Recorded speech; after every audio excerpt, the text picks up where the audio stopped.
বিসমিল্লাহির রহমানির রহিম। ফাউযু বিল্লাহিস সামিউল আলিম মিনাশ শাইতানির রাজিম।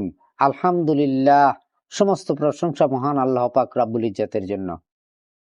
সেই মহান আল্লাহ পাকের আল কুরআনের বাণী হুকুম সারা জাহান জুড়ে প্রকাশিত এবং বিকশিত রয়ে আছে। সেটাই হলো আহলে বায়াত, আহলে বায়াত, আহলে বায়াত। এই পাশে পাক পাঞ্জাতনের মহব্বতে মানব কুলে মানবকে মানুষে পরিণত হয়।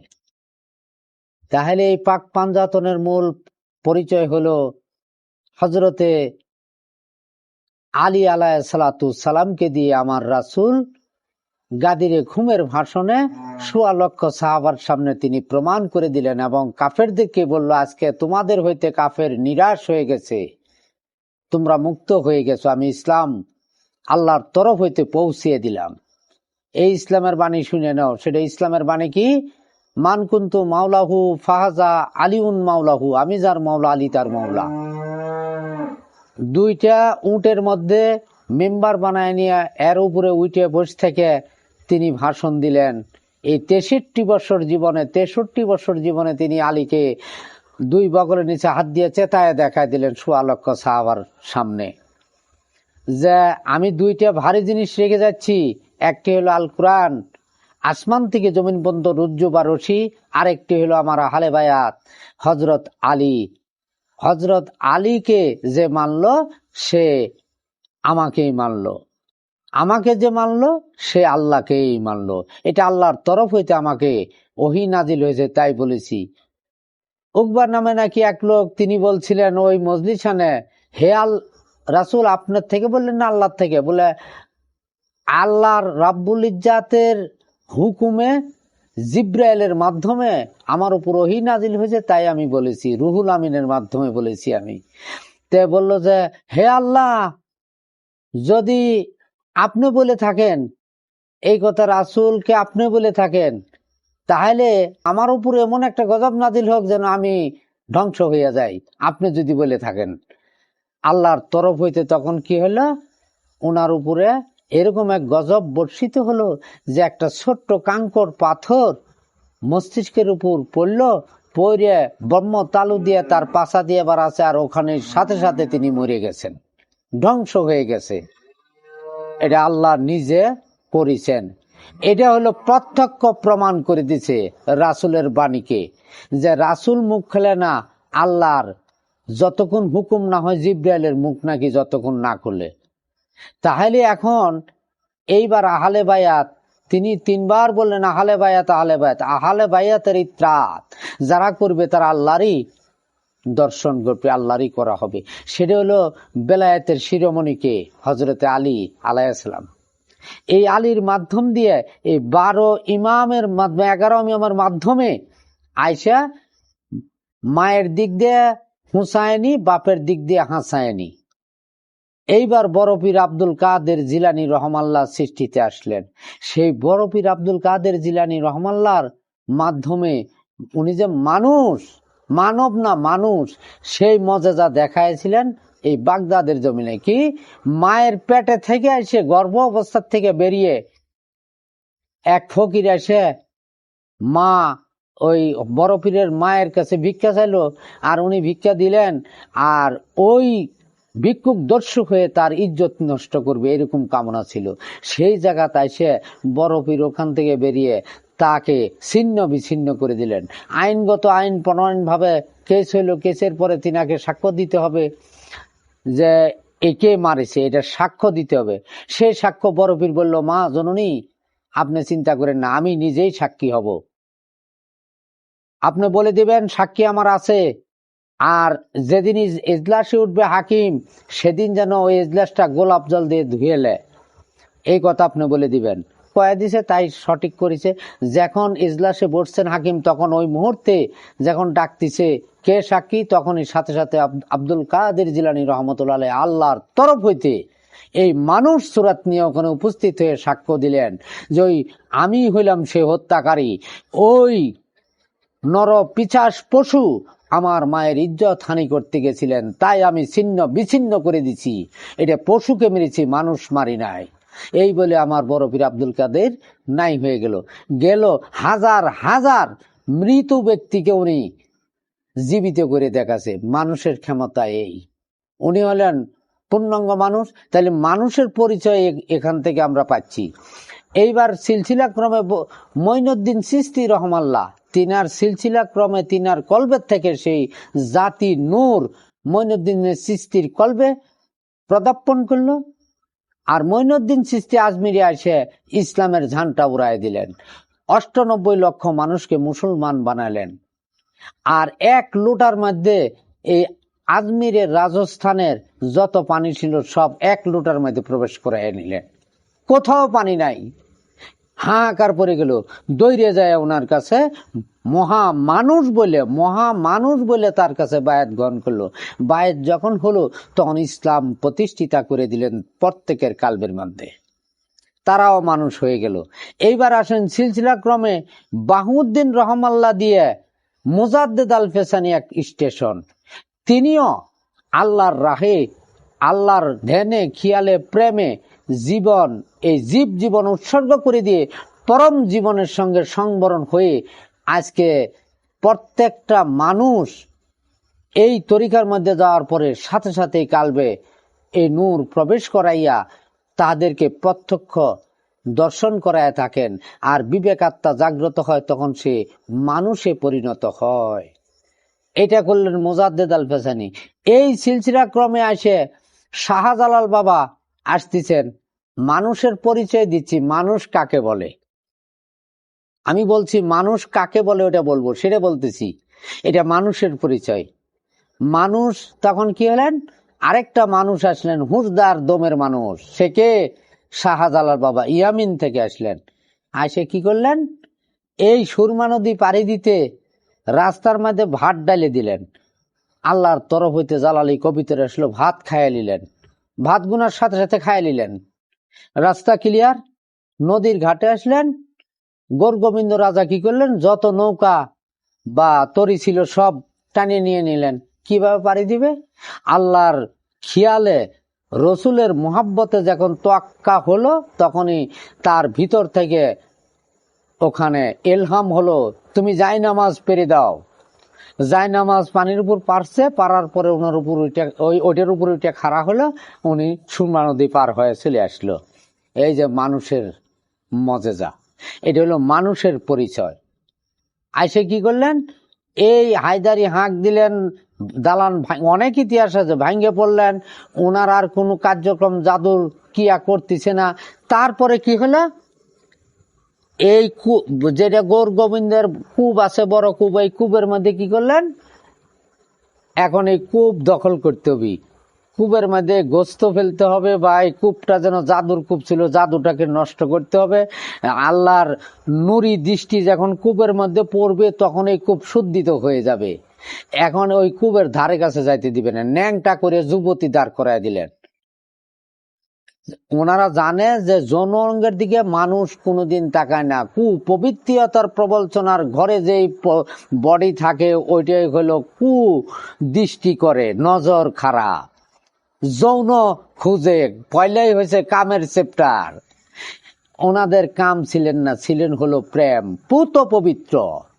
এই পবিত্র দৃষ্টি দিয়ে তখন কি করলেন, এই সিফা সালাম যে নাকি নাসিরউদ্দিন কয়, হুজুর আমি যুদ্ধ করব ওখানে।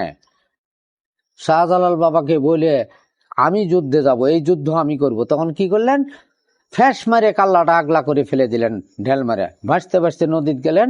এখন কেল্লাসার মাজার হয়েছে ওখানে, লক্ষ লক্ষ মানুষ উপস্থিত। ওই ধরেরও মাজার হয়েছে, কিন্তু যুদ্ধ করলেন খালি ধরে। কোনটি দৌড়িয়া চলে গেলেন, মেয়ে ছেলে হুঁশই পাইলেন না। এটার নাম হলো মানুষ। এই যে মানুষের পরিচয়।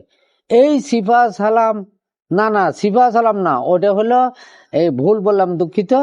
যাই হোক, যে এই কেল্লাসা ওইটা হয়েছে, এটা হলো কেল্লাসার কথা।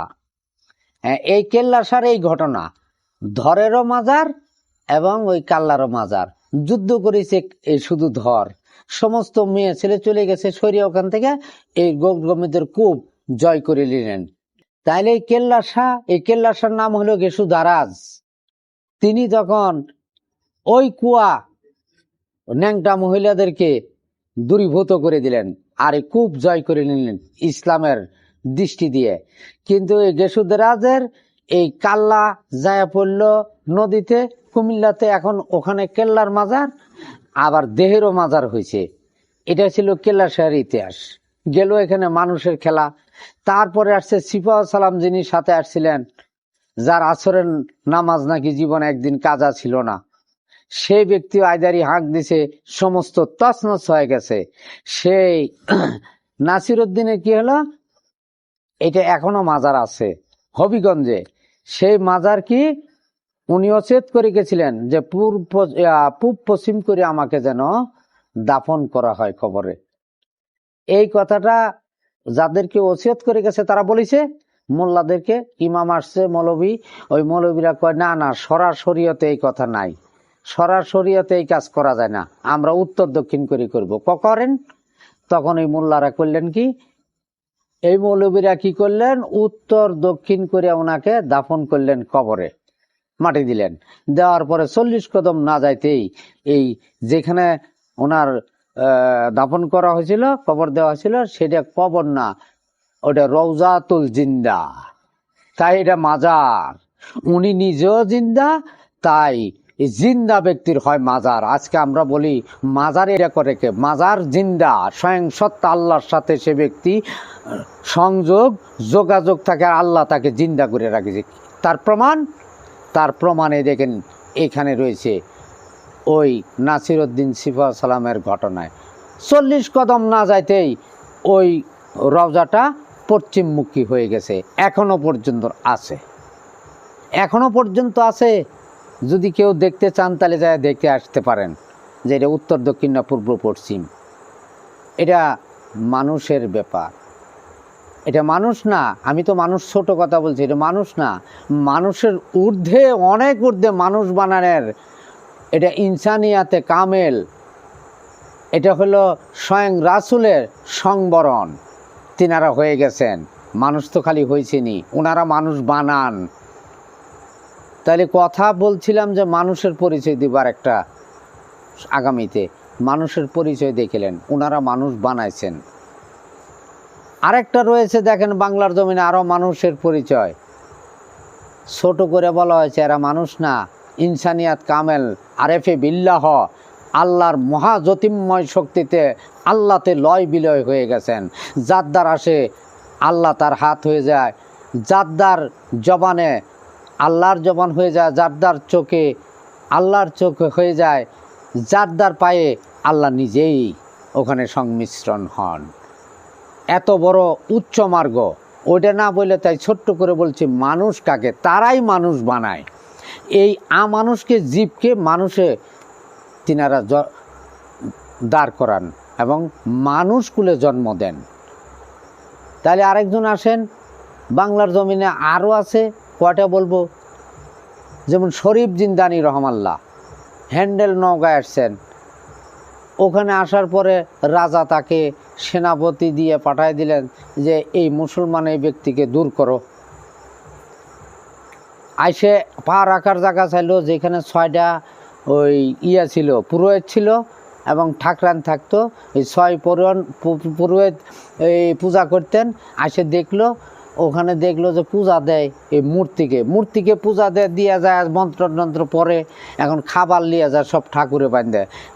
ঠাকুরদেরকে বললো, হে ঠাকুর, যে এই প্রতিমাকে যে তুমি পূজা দিলে, যে এই পূজার এই খানা পিনা উনি খাইলো না কেন? দেখো দিনই উনি খাবে কি করে, উনি তো হলো পাথরের মূর্তি, উনি কোনো দিক পাগল নাকি উনি খায়? আমি যদি কই উনি যদি খায়, এই রাজার কাছে এই খবর দিল যায়া, ওই ঠাকুররা রাজা শুনে গুলি করে হত্যা করতে পেরেছে। তখনকার আমল ছিল তীর ধনুক নিয়ে ওখানে গেছে, পাঠাছে। পরের দিন সকালবেলা ঠাকুরের তোমরা আর পূজা আজকে দিও না, আজকে আমিই দিব। উনি যা ওই পূজার জিনিস ওটি আগায় দিছে, আর উনি যা করছে লাও খাও। তখন এই পাথরের মূর্তি জিবাক বাই করে দিয়ে সুমানে লাউ লাউ করে খাওয়া শুরু করছে। খাওয়ার পরে 6টা নাকি ছিল, 6 মূর্তি এইভাবেই খাচ্ছে। এই কথা শুনে তখন রাজা খেয়ে ওই স্বর্ণমর্ত পাঠায় দিছে যে তুমি তোমরা যায় ওই লোকে মারি ফেলে দেবো, বড় জাদুঘর। মারতে যায় দেখে যে রয়্যাল বেঙ্গল টাইগার অসংখ্য, হাজারে হাজার, গক্ষুর, গোমা সাপ, বিশাল বড় বড় অসংখ্য সাপ। এখন এই সৈন্যরা কয় যে এই কয়টা আমরা মারব, এই তীর দিয়ে কয়টা মারবো, আমরা পারবো না, রাজামশাই আমাদের হলো না। ওরা বাদ চলে গেল। পরে রাজা গেছে, রাজা বললো কালমা পড়ে এখন তুমি মুসলমান হও। রাজাক বলল আল্লাহ ছাড়া আপনারও উপায় নেই, আমারও উপায় নেই। উনি কী করলেন, ধর্ম নষ্ট করবো না, যায় এক পুকুরের মধ্যে 2 স্বামী স্ত্রী নৌকা দুইটা হাত বাঁধে 2 পাও বাঁধে এক জায়গাত নাকি ওই নৌকা তলি গুতা দিয়ে টেরা করে দিয়ে ওই পুকুরের মধ্যে তলায় গেছেন। তাহলে এই ধর্ম আল্লাহ যাদেরকে মুক্তি দিবেন তাদেরকেই এই পথ প্রদর্শক হাদি ও মুর্শিদ মিলাই দিবেন। আর আল্লাহ যাদেরকে পথভ্রষ্ট করে রাখবে কশিন কালেও তারা পথ প্রদর্শক মুর্শিদ, হাদি, গুরু ও রসুল তারা মানবেন না, তারা মানুষও হবেন না। এই জীবকুলে থেকে এই জীবের কারণে এই জাহান্নামে প্রবেশ করবেন। আর মানুষের জাহান্নাম নয়, মানুষ নিজেই জান্নাত। মানুষ হলো নিজেই জান্নাত। আল্লাহ যেখানে শান্তি সেখানে আল্লাহতেই থাকে মানুষ, আর জীব থাকে খান্নাস শয়তানে। এইটা হলো মানুষের পরিচয়। এই আহলে বাইয়াতে বেলায়েতে হজরত আলী এই তরিকা যারা মঞ্জুর না করলো, মান্য না করলো, এই তরিকতে দাখিল না হলো, তাদের জীবনটা যাবে এই হায়ানিয়াতের জিন্দেগি। 3 জামায়াতভুক্ত, জামাদাত, নাবাদাত, হায়ানিয়াত। তারা মনুষ্যত্ব পাবে না, তারা বিবেকাত্মা হলো না, তাদের পরিমার্জিত হলো, পরিশুদ্ধ হলো না, তাদের কোনো লক্ষ্যই ঠিক নাই, লক্ষ্য বিচ্ছিন্ন। এটাই হলো মানুষের মূল পরিচয়। আজকে মানুষ পরিচয় দিলাম, এই পর্যন্ত এখানে শেষ ইনশাল্লাহ।